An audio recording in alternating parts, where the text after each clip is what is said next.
Hereward came back in fear and trembling, after all.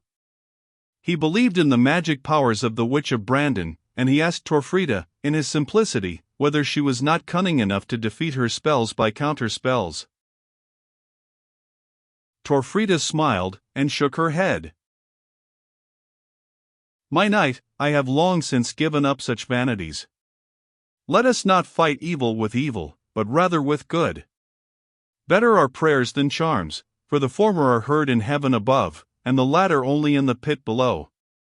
Let me and all the women of Ely go rather in procession to St. Etheldreda well, there above the fort at Aldrich, and pray St. Etheldreda to be with us when the day shall come, and defend her own isle and the honor of us women who have taken refuge in her holy arms." So all the women of Ely walked out barefoot to St. Etheldreda's well, with Torfrida at their head clothed in sackcloth, and with fetters on her wrists and waist and ankles, which she vowed, after the strange, sudden, earnest fashion of those times, never to take off again till she saw the French host flee from Aldrich before the face of St. Etheldreda. So they prayed, while Hereward and his men worked at the forts below. And when they came back, and Torfrida was washing her feet, sore and bleeding from her pilgrimage, Hereward came in. "You have murdered your poor soft feet, and taken nothing thereby, I fear." "I have. If I had walked on sharp razors all the way, I would have done it gladly, to know what I know now. As I prayed I looked out over the fun, and St. Etheldreda put a thought into my heart. But it is so terrible a one, that I fear to tell it to you. And yet it seems our only chance." Hereward threw himself at her feet, and prayed her to tell. At last she spoke, as one half afraid of her own words. "Will the reeds burn, Hereward?" Hereward kissed her feet again and again, calling her his prophetess, his savior. "Burn! Yes, like tinder, in this March wind, if the drought only holds. Pray that the drought may hold, Torfrida." There, say no more. How hard-hearted war makes even us women! There, help me to take off this rough sackcloth, and dress myself again. Meanwhile William had moved his army again to Cambridge, and on to Willingham Field, and there he began to throw up those globos in Montanus, of which Leofric's paraphraser talks, but of which now no trace remains. Then he began to rebuild his causeway, broader and stronger, and commanded all the fishermen of the Ouse to bring their boats to Coatinglade, and ferry over his materials. Among whom came Hereward in his boat, with head and beard shaven lest he should be known, and worked diligently among the rest. But the sun did not set that day without mischief, for before Hereward went off, he finished his work by setting the whole on fire, so that it was all burnt, and some of the French killed and drowned. And so he went on, with stratagems and ambushes, till after 7 days' continual fighting, they had hardly done one day's work, save 4 globos of wood, in which they intended to put their artillery. But on the 8th day they determined to attack the isle, putting in the midst of them that Pythoness woman on a high place, where she might be safe freely to exercise her art. It was not Hereward alone who had entreated Torfrida to exercise her magic art in their behalf.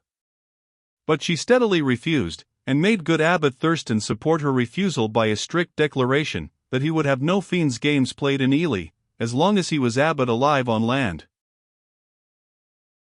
Torfrida, meanwhile, grew utterly wild. Her conscience smote her, in spite of her belief that St. Etheldreda had inspired her, at the terrible resource which she had hinted to her husband, and which she knew well he would carry out with terrible success. Pictures of agony and death floated before her eyes, and kept her awake at night. She watched long hours in the church in prayer, she fasted, she disciplined her tender body with sharp pains, she tried, after the fashion of those times, to atone for her sin, if sin it was. At last she had worked herself up into a religious frenzy. She saw St. Etheldreda in the clouds, towering over the isle, menacing the French host with her virgin palm branch. She uttered wild prophecies of ruin and defeat to the French, and then, when her frenzy collapsed, moaned secretly of ruin and defeat hereafter to themselves. But she would be bold, she would play her part, she would encourage the heroes who looked to her as one inspired, wiser and loftier than themselves. And so it befell, that when the men marched down to Haddenham that afternoon, Torfrida rode at their head on a white charger, robed from throat to ankle in sackcloth, her fetters clanking on her limbs. But she called on the English to see in her the emblem of England, captive yet unconquered, and to break her fetters and the worse fetters of every woman in England who was the toy and slave of the brutal invaders, and so fierce a triumph sparkled from her wild hawk eyes that the Englishmen looked up to her weird beauty as to that of an inspired saint. And when the Normans came on to the assault, there stood on a grassy mound behind the English fort a figure clothed in sackcloth, barefooted and bareheaded, with fetters shining on waist, and wrist, and ankle, her long black locks streaming in the wind, her long white arms stretched crosswise toward heaven, in imitation of Moses of old above the battle with Amalek, invoking Saint Etheldreda and all the powers of heaven, and chanting doom and defiance to the invaders. And the English looked on her, and cried, "She is a prophetess. We will surely do some great deed this day, or die around her feet like heroes." And opposite to her, upon the Norman tower, the old hag of Brandon howled and gibbered with filthy gestures, calling for the thunderstorm which did not come, for all above, the sky was cloudless blue.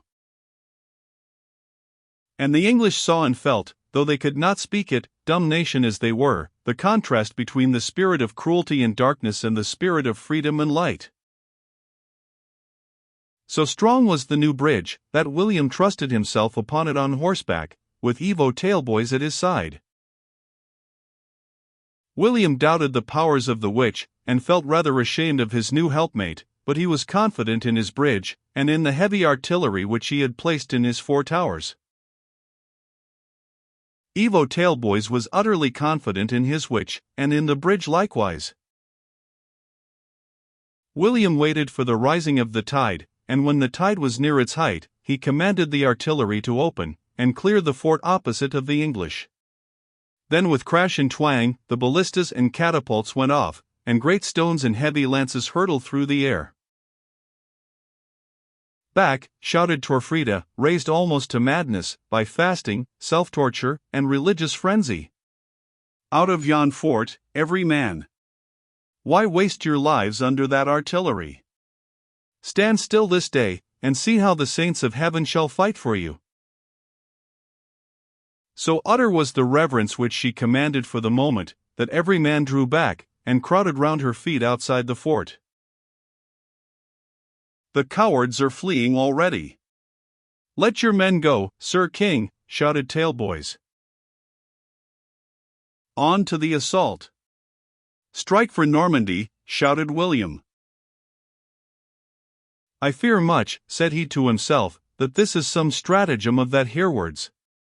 But conquered they must be." The evening breeze curled up the reach.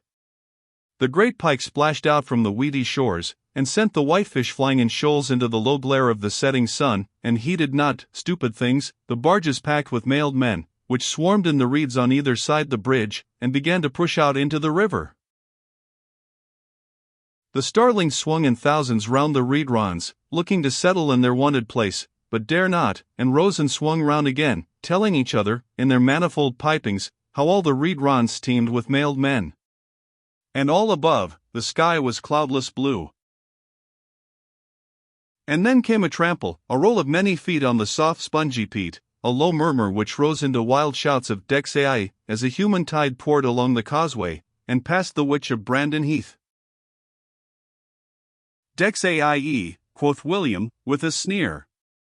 "Devil's Aie would fit better. If, sire, the powers above would have helped us, we should have been happy enough to, but if they would not, it is not our fault if we try below," said Evo Taleboys. William laughed.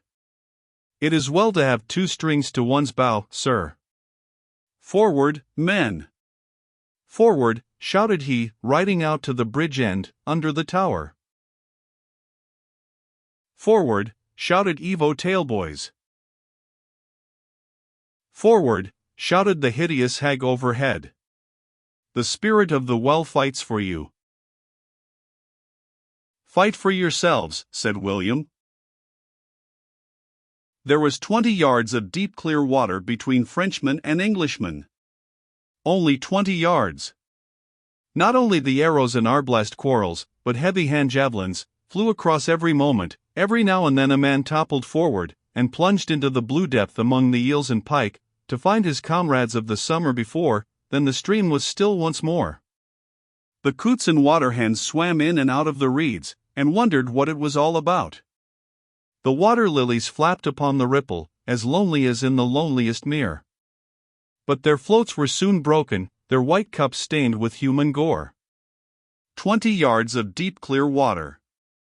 And treasure inestimable to win by crossing it.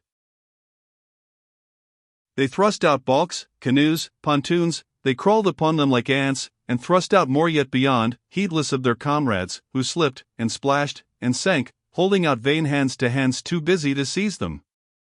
And always the old witch jabbered overhead, with her cantrips, pointing, mumming, praying for the storm, while all above, the sky was cloudless blue. And always on the mound opposite, while darts and quarrels whistled round her head, stood Torfrida, pointing with outstretched scornful finger at the stragglers in the river, and chanting loudly, what the Frenchmen could not tell, but it made their hearts, as it was meant to do, melt like wax within them. They have a counter which to yours, Evo, it seems, and a fairer one. I am afraid the devils, especially if Asmodeus be at hand, are more likely to listen to her than to that old broomstick rider aloft. Fair is, that fair cause has, Sir King. A good argument for honest men, but none for fiends. What is the fair fiend pointing it so earnestly there? Somewhat among the reeds. Hark to her now. She is singing, somewhat more like an angel than a fiend, I will say for her. And Torfrida's bold song, coming clear and sweet across the water, rose louder and shriller till it almost drowned the jabbering of the witch. She sees more there than we do. I see it, cried William, smiting his hand upon his thigh. Par la splendeur dex. She has been showing them where to fire the reeds, and they have done it. A puff of smoke, a wisp of flame, and then another, and a canoe shot out from the reeds on the French shore, and glided into the reeds of the island. The reeds are on fire, men. Have a care, shouted Evo. Silence, fool. Frighten them once, and they will leap like sheep into that gulf. Men. Right about. Draw off, slowly and in order. We will attack again tomorrow. The cool voice of the great captain arose too late. A line of flame was leaping above the reed bed, crackling and howling before the evening breeze. The column on the causeway had seen their danger but too soon, and fled. But whither? A shower of arrows, quarrels, javelins, fell upon the head of the column as it tried to face about and retreat, confusing it more and more. One arrow, shot by no common aim, went clean through William's shield, and pinned it to the mailed flesh. He could not stifle a cry of pain. You are wounded, sire. Ride for your life. It is worth that of 1,000 of these churls, and Evo seized William's bridle and dragged him, in spite of himself, through the cowering, shrieking, struggling crowd. On came the flames, leaping and crackling, laughing and shrieking, like a live fiend. The archers and slingers in the boats cowered before it, and fell, scorched corpses, as it swept on. It reached the causeway, surged up, recoiled from the mass of human beings, then sprang over their heads and passed onwards, girding them with flame. The reeds were burning around them, the timbers of the bridge caught fire, the peat and faggots smoldered beneath their feet. They sprang from the burning footway and plunged into the fathomless bog, covering their faces and eyes with scorched hands, and then sank in the black gurgling slime. Evo dragged William on, regardless of curses and prayers from his soldiery, and they reached the shore just in time to see between them and the water a long black smoldering writhing line, the morass to right and left, which had been a minute before deep reed, an open smutty pool, dotted with boats full of shrieking and cursing men, and at the causeway and the tower, with the flame climbing up its posts, and the witch of Brandon throwing herself desperately from the top, and falling dead upon the embers, a motionless heap of rags. Fool that you are! Fool that I was, cried the great king, as he rolled off his horse at his tent door, cursing with rage and pain. Evo Tailboy sneaked off, sent over to Mildenhall for the second witch, and hanged her, as some small comfort to his soul. Neither did he forget to search the cabin till he found buried in a crock the bits of his own gold chain and various other treasures, for which the wretched old women had bartered their souls. All which he confiscated to his own use, as a much injured man. The next day William withdrew his army. The men refused to face again that blood-stained pass. The English spells, they said, were stronger than theirs, or than the daring of brave men. Let William take Torfrida and burn her, as she had burned them, with reeds out of Willinghamfen, then might they try to storm Ely again. Torfrida saw them turn, flee, die in agony. Her work was done, her passion exhausted, her self-torture, and the mere weight of her fetters, which she had sustained during her passion, weighed her down. She dropped senseless on the turf, and lay in a trance for many hours. Then she arose, and casting off her fetters and her sackcloth, was herself again, but a sadder woman till her dying day.